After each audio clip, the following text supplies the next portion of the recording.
Yeah, someone is looking good today. Ooh, yeah, that's a nice angle.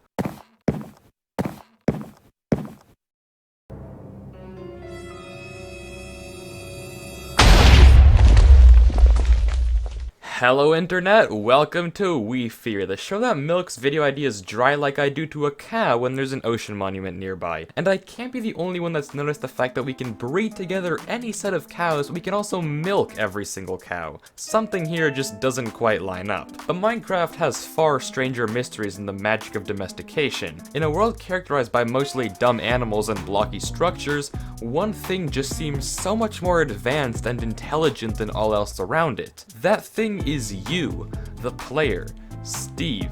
In a game filled with hidden lore, how do you fit into it? Minecraft Steve is so much more powerful than everything else around him. It begs the question, who or what is he, and how does he fit into the whole story of Minecraft? And that is what I'll be answering in today's video. But really quickly, if you do enjoy the video, then please consider subscribing. We're getting so close to 700,000 subscribers. According to Social Blade, I'm supposed to reach that milestone in around a month, but let's prove them wrong and hit it even earlier. If you like the video and find that you aren't subscribed, then consider doing so. It's completely free and you can undo it whenever you like. It really helps me out a lot and I greatly appreciate it. But with that said, thank you so much and I hope you enjoy.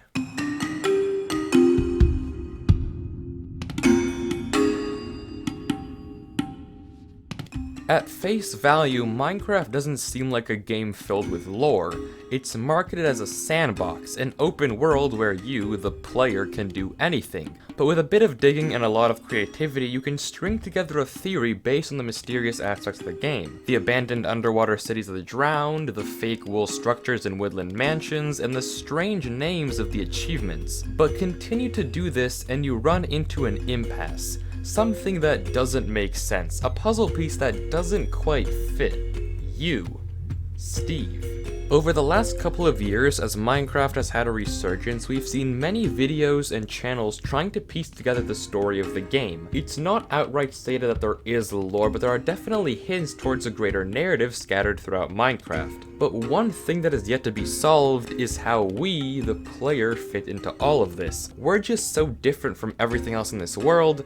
So what are we? To figure this out, we first have to understand what truly separates us from the other mobs in the game. It's easy to say that Steve is better than everything else around him, but what makes him better? Searching through Minecraft's mobs, it's not hard to find the dumb ones and the smart ones. There are only a few Minecraft mobs that express any signs of intelligence. The villagers, the illagers, the piglins, and arguably the endermen. While most of the creatures in Minecraft merely walk around with a simple goal, whether that be to survive or to kill you, these four mobs are different. They live together in organized colonies and have unique characteristics that other mobs don't. Villagers, illagers, and piglins have the ability to build structures to live in. Sure, they aren't the prettiest, but they are organized and active. They've displayed an ability to construct settlements, as well as engage in trade and mimic the world around them. I mean, the illagers can coordinate attacks on village settlements. That requires a fair bit of intelligence if you ask me.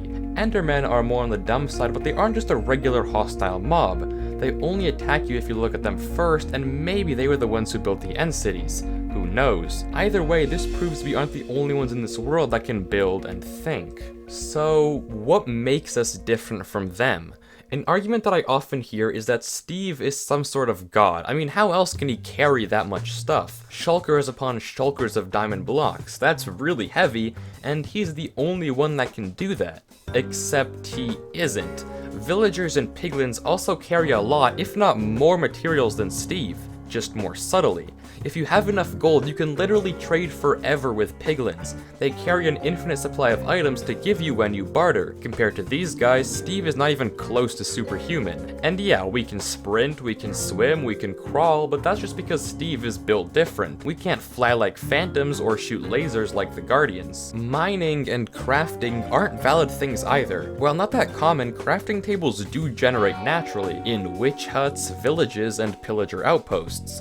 In blacksmith chests, we can find diamond tools and weapons, proving these guys do indeed know how to mine for resources and craft them into gear. The witch can brew potions, and the piglins can create and equip armor. The villagers know how to engage in trade, and the illagers can manipulate the forces of life and death. So again, in comparison, the player isn't really that smart. No. What fundamentally sets us apart from the rest of the creatures in Minecraft is one of the things we take for granted the most, something we can do but no other mob in the game can: the ability to respawn. Sure, we can craft and progress faster than those around us, but they can do it too. But they can't come back to life. If I kill Jerry here, yeah, more villagers will spawn naturally, but Jerry isn't coming back. He's gone forever. And if I die, I'll just wake up in my bed again good as new, as if it was all just a bad dream. And this is where I have a problem with the current Minecraft theory as a whole. If you aren't aware of the current lore theory proposed by MatPat of the game theorists, I'll briefly catch you up. At one point in the Minecraft world, there was a race of ancient builders, humans like us that roamed the world with the same abilities to mine and craft that we have. They are the ones responsible for many of the structures you see in-game, from the mine shaft to the jungle temples. But something happened. Some disaster that caused the builders to flee, an extinction event that drove them into hiding in the end. Once there though, they realized there was no way out. They were stuck. They spent centuries in the end dimension, trapped by the dragon, and eventually evolved into the present-day Endermen, unable to ever return to the overworld. The supposed disaster that drove them to the end was the creation of the Wither, a force that none of the builders could stop, and so they had to escape. We, the player, are supposedly the last remaining person of this forgotten race, left alone and somehow unscathed. But if we are truly what they were, why did they run? I mean, if we can respawn, shouldn't they be able to as well? We're the same species. Why didn't they just face the Wither head on, and if they died, whatever, they can just try again? Or could they not respawn? And if so, why can we if we are their supposed descendants? Something doesn't quite line up.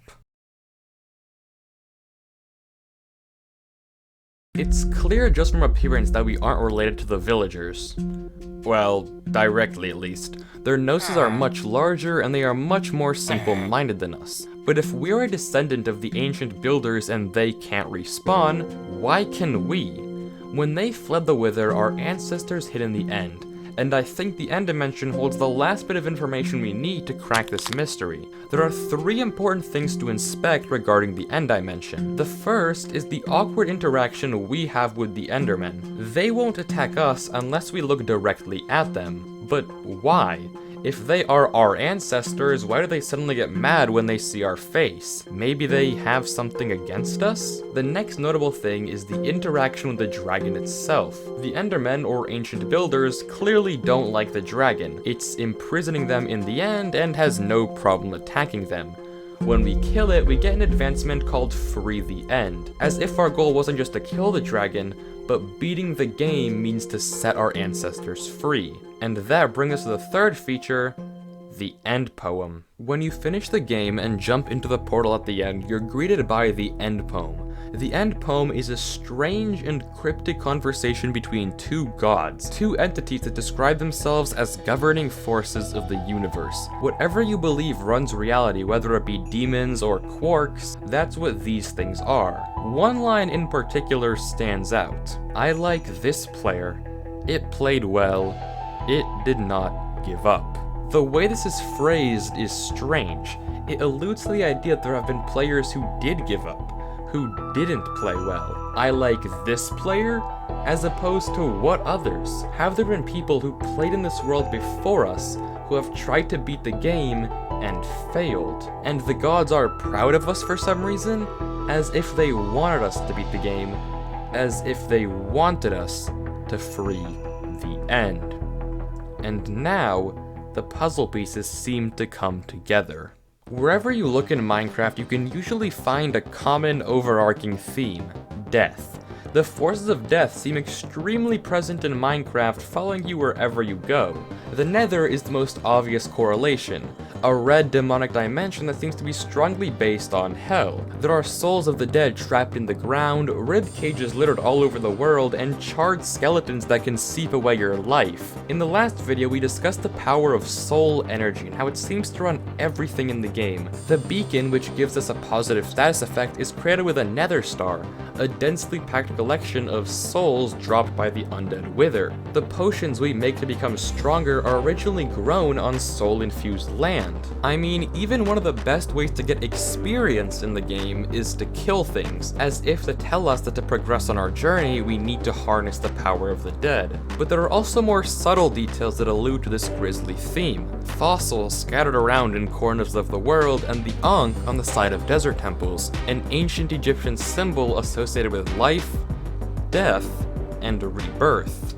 Seems unlikely that it's just a coincidence. So, what does all of this mean, and how does it connect together? Well, it's my belief that the extinction event that originally drove out the builders, we caused it. Us, Steve, were the ones who had the idea to create the Wither. We were intrigued by the deadly power and potential of the Nether and tried an experiment to create life. And it backfired horribly. The Wither was created and drove the world into turmoil. The builders, unable to respawn, ran away from the Wither, us along with them, fleeing for the end.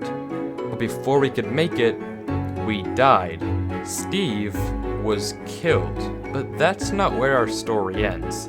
The Minecraft gods watched as we created the Wither, watched as it terrorized our people, and watched as we ended up dying ourselves. But instead of sending us to the afterlife, they brought us back. Creating the Wither was just the beginning of a cycle, where each time we die, we are brought back to finish what we started, and free our ancestors. We are given handicaps like bonus chests, crafting recipes, and the ability to carry multitudes of blocks because the gods want us to repent and succeed. Whenever we die, we're brought back into a new life, with nothing of what we had before, but it still exists where we passed away, and we'll keep respawning until we make our way to the end, until we can repent for the crimes we committed with the Wither. The Endermen, our distant relatives, knowing what we did in our past lives, attack us when they realize it's us. We are the ones who created the Wither, and they haven't forgotten that. Only when we kill the dragon, keeping our relatives hostage, only when we finally free the end,